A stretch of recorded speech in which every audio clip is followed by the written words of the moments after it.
Советтар Союзы геройы Таһир Кусимовка һәйкәл куеласак. Был хакта Сибайда үткән 7-нче Бөтәрәсәй Урал аръягы инвестиция һабантуенда белдерелде. Һаумыгыз, эфирда интервью, студияла Гөлсемә Эштанова. Программабызның кунагы Башкортстан Милли архивы бүлек итәкчесе, тарихчы Азат Ярмуллин. Һаумыгыз. Һаумыгыз. Азат Шакирьянович, шулай итеп, Таһир Кусимовка һәйкәл куеласагы турында яңалыкта һәдә ишеткәнегездер. Нинди тәэсираттар, нинди кабул иттегез был яңалыкта?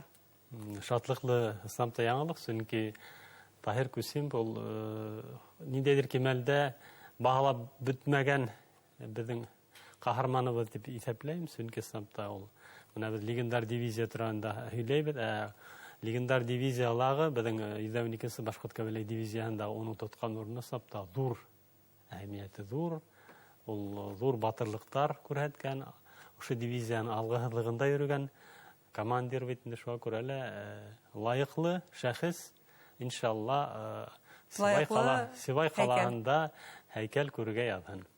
Әйткәндәй, ошо арала быйыл 112-нче башкорт кавалерия дивизиясына арналган онлайн электрон дип әйтәйек китап сыҡты, фотоальбом сыҡты. Бына ошо альбом тураһында белергә килә, бәлки унда бығаса күрелмәгән фотолар бардыр, бығаса без иғтибар итмәгән мәғлүмәттәр тупланғандыр.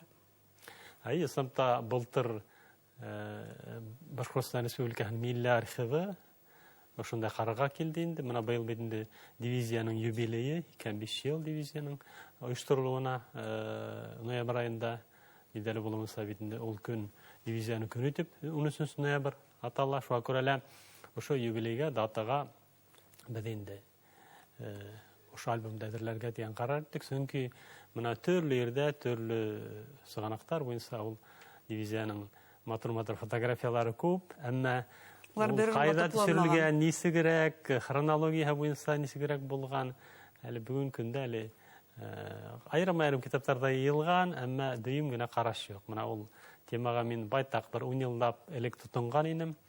Аллаға шөкөр, ошо эштең һөҙөмтәһе булып инде бер йыллай ошо дивизияның фотографиялары менән эшләп, иң ҡыҙығы шунда инде, хатта ултыра торғас кешеләрен дә таный башлайһың, кем икәнен, бик ҡыҙыҡ, мауыҡтырғыс минең өсөн эш булды инде. Менә Аллаға шөкөр, китап нәшриәте бүген көндә электрон вариантта, заманса вариантта сығарҙы. Уны ошо китап нәшриәтенең сайтынан һатып алырға була. Уникаль фотоларға килгәндә, уникаль ниндидер архив материалдарына килгәндә? Әлбиттә, бар, сөнки менә мин үҙем уға тиклем минең өсөн дә асыш булды, сөнки мин инде ул фотографияларҙы төрлө музейҙан, башҡа ерҙәрҙән, башласа музейҙән ия башлағайным мәғлүмәттәрҙе. Үҙебеҙҙең архив фондында ла бар ине, беләм ул фотолар, әммә мына һеҙҙең өсөн дә асыш булды, тимәк? Минең өсөн күп асыш булды, сөнки беҙҙең үҙебеҙҙең Башҡортостандың милли архивының фондында быға тиклем әле сыҡмаған, күренмәгән ошо башҡорт кавалерия дивизияның байтаҡ фотографиялары булған фондта. Милли архивтың директоры Кинйә Сәғит улы Күскелдингә ҙур рәхмәт. Ул ныҡ инициатива күрһәтеп архивҡа яңы сканер алынды, ошо пленкаларҙы сканерлаусы. Һәм исламта байтаҡ ҡына шул уҡ Шайморатов, генерал Шайморатовтың, Таһир Кусимовтың ҡыҙыҡлы яңы фотографиялары килеп сыҡты. Мына быға тиклем әле мин Таһир Кусимов менән Шайморатовтың бергәләп шундай төшкән күп фотолары юҡ ине. Мына 42-нче йылда бик ҡыҙыҡ фотография, сөнки корпус командиры килгән саҡта, унда ошо тап офицерҙәр күрәбеҙ, унда инде күрәбеҙ генерал Шайморатовты бик ҡыҙыҡ позала, бик етди ҡарап тора, һәм эргәһендә шулай уҡ тап мына Кусимовты күрәбеҙ. Һәм әлбиттә ҡурайға бәйле фото, шулай бит, ул инде бер яҡтан билдәле фото, икенсе яҡтан... Ул үҙе бер ҡыҙыҡ тарих.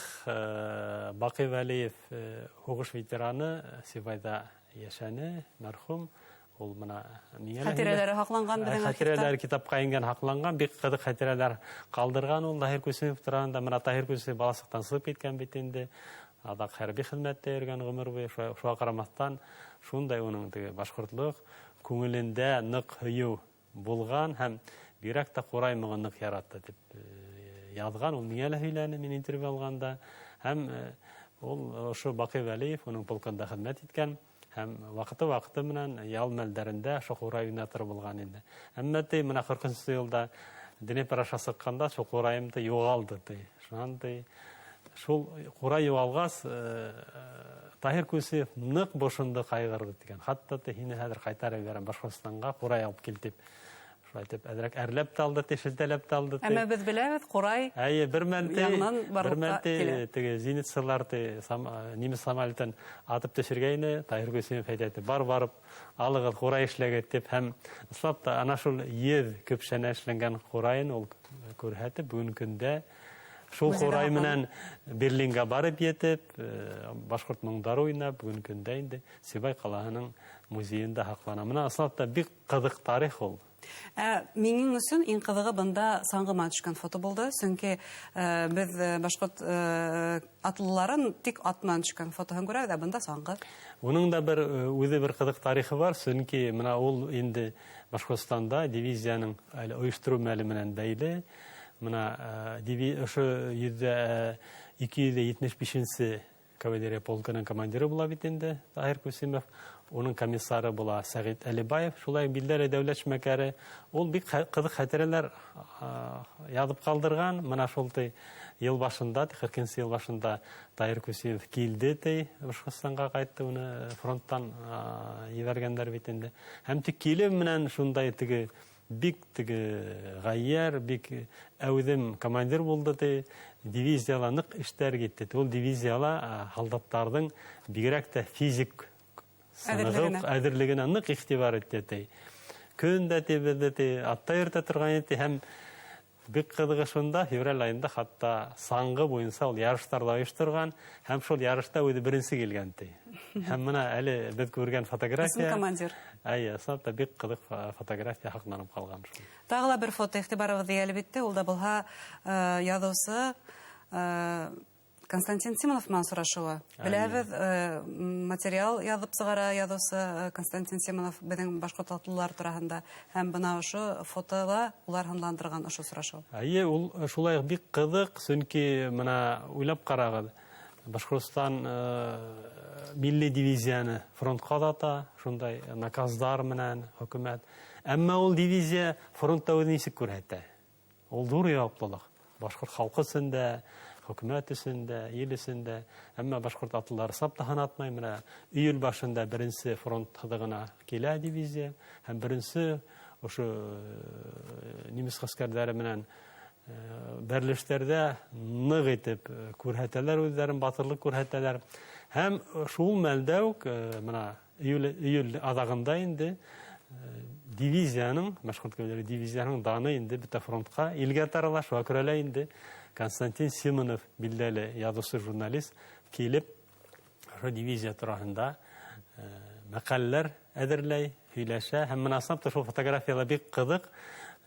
Таһир Күсемов менән Сәгыйть Әлибаев орталарында Константин Симоновка шул батырлыктар турында һөйләгәндәрдер инде күрәһең. Менә шуның һуңында инде безгә билдәле булуынса бит инде бик матур Кызыл йондыз дигән Кызыл армияның гәзитендә башкорт дивизиясында дигән Константин Симоновтың мәкаләһе дөнья күрә бит инде. Шуңа күрә сапта бында шулай ук без күрәбез Таһир Күсемовтың бында әһәмиятенең, уның командир буларак та, шәхес буларак та, менә шул хатта шул мәлдә лә уның полкы, ул етәкләгән полк сапта зур батырлыктар күрһәтә. Ул етәкләгән полктың зур батырлыктарына ул Днепр елгаһына аша сыгу әйтергә мөмкин. Иң күп Советтар Союзы геройлар тап ошо шулай гомумән менә 43-нче елның көзенә Днепрга тиклем гомумән Кызыл армияла, Совет армиясында геройлар бирү улай күп булмай. Ә менә инде немецләрне кытырыклап алып килеп, ошо Днепрдан аша сыгаргас, Гитлер әйтә инде, ошо көнсыгыш вал дейинде. Ошо Менен сик ошо Денепар елгаһынан без артаман сигенмәйбез, артаман көсиябыз да, артаман кире кысып алабыз дип. Шу айтып, теге ышаныслы әйтә инде. Әмма менә ошо дивизия, безнең дивизияларга ошо Кусимов полкы беренчеләрдән булып, ошо форсирование була инде, елга ашасыга плацдарм эшләп, дивизияның башка нәмәләр полктарласыга зур батырлык күрһәтәләр. Чөнки теге якта ярда немецлар нык әзерләнгән була, хатта улар теге табигый барьер елга аша безнең гаскәрләр улай гомердә лә сыга алмас дип уйлыйлар инде.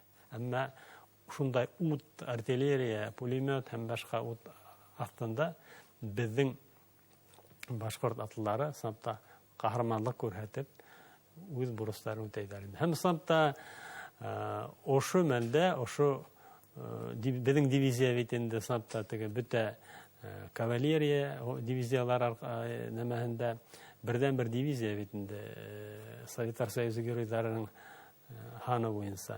Һәм күплеге буенча тап менә ошо Днепрны сыгуу өчен күрһәткән батырлыктар өчен сапта күп герой теге званиялары, дәрәҗәләре ошонда бирелә. Безнең олатайлар буга лаек, шулай. Әлбәттә лаек һәм әлбәттә Кусимов полкына күп кенә геройлар була. Һәм кульминация дип әйтәйек, ул да булһа 1945 елның еңү парадында катнашу безнең Кусимовтың. Әлбәттә, менә билдәле булуынса Кусимов әлбәттә һугышты тамамламай, уны инде перспективалы офицер буларак 44 елда Будённый дивизияга килеп, уны сакырып ала академияга, хәрби академияга, ул хәрби академияда укый. Әмма сапта теге фашизмды еңгән безнең илебезнең шундай теге нөктәһе, кульминацияһы, тантанаһы буларак сапта Кызыл мәйданда үткән парад була. Әлбәттә, ул парадта безнең шундай батырларыбыз катнаша бит инде. Әмма ул безнең башкорт атлылары исеменнән сыгыш шәһәргә була. Ике тапкыр Советтар Союзы герое Муса Гәрәев һәм әлбәттә Таһир Кусимов безнең шундай геройбыз, шулай ук сыгыш яһай, шул парадта катнаша. Һәм шундай батырларыбызды без онытмаска тиешбез. Шуның өчен дә Башкортстанда Таһир Кусимовка һәйкәл куела. Зур рәхмәт һеҙгә.